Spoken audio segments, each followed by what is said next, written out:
কাউকে খুব বেশি গুরুত্ব দিতে নেই। অতিরিক্ত গুরুত্ব দিলে মানুষ ভিতর থেকে অহংকারী হয়ে ওঠে। এতটুকুই গুরুত্ব দেওয়া উচিত যতটুকু সে ডিজার্ভ করে। যার প্রাপ্য যতটুকু তাকে ততটুকুই দেওয়া উচিত। অতিরিক্ত কোনো কিছুই ভালো না। যাকে আপনি অতিরিক্ত গুরুত্ব দেবেন, মূল্যায়ন করবেন, তার কাছে আপনি খুব দ্রুতই সস্তা হয়ে যাবেন।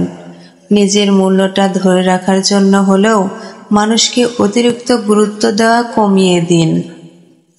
যে 1 আনা পাবার যোগ্যতা রাখে তাকে যদি আপনি 16 আনা দিতে চান, তাহলে ওই মানুষটা আপনাকে 1 আনার মূল্যও দিতে পারবে না, বরং আপনাকে আরো মূল্যহীন ভাবতে শুরু করবে। মানুষের ধর্মই হলো যোগ্যতার চেয়ে বেশি পেয়ে গেলে মূল্য দিতে জানে না। কাউকে অতিরিক্ত মূল্য দিয়ে তার কাছে নিজেকে মূল্যহীন করাটা বোকামি। যে আপনাকে যতটা মূল্য দিবে, গুরুত্ব দিবে, তাকে ঠিক ততটুকুই মূল্য কিংবা গুরুত্ব দেওয়া উচিত। অতিরিক্ত মূল্য দিয়ে কারো কাছে নিজেকে ছোট করবেন না।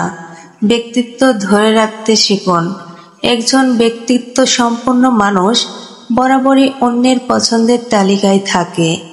আপনার ব্যক্তিত্ব যত স্ট্রং হবে, মানুষ আপনাকে তত বেশি মূল্যায়ন করবে, গুরুত্ব দিতে থাকবে। কিন্তু আপনি যদি কাউকে অধিক গুরুত্ব দিয়ে নিজের ব্যক্তিত্ব দুর্বল করে দেন, তাহলে মানুষ আপনাকে গুরুত্ব দিবে না। টাকা পয়সা কিংবা বাড়ি গাড়ি আপনি আজ হারালেও কাল হয়তো আবার সবকিছু পেয়ে যাবেন, কিন্তু ব্যক্তিত্ব একবার হারিয়ে ফেললে তা আপনি কখনোই ফেরত পাবেন না। নিজের ব্যক্তিত্ব ধরে রাখার জন্য হলেও আপনাকে কোথাও থামতে হবে, আর কোথায় চলতে হবে সেটা অবশ্যই বোঝা দরকার। অন্যকে গুরুত্ব দেওয়ার থেকে নিজেকে গুরুত্ব দিন।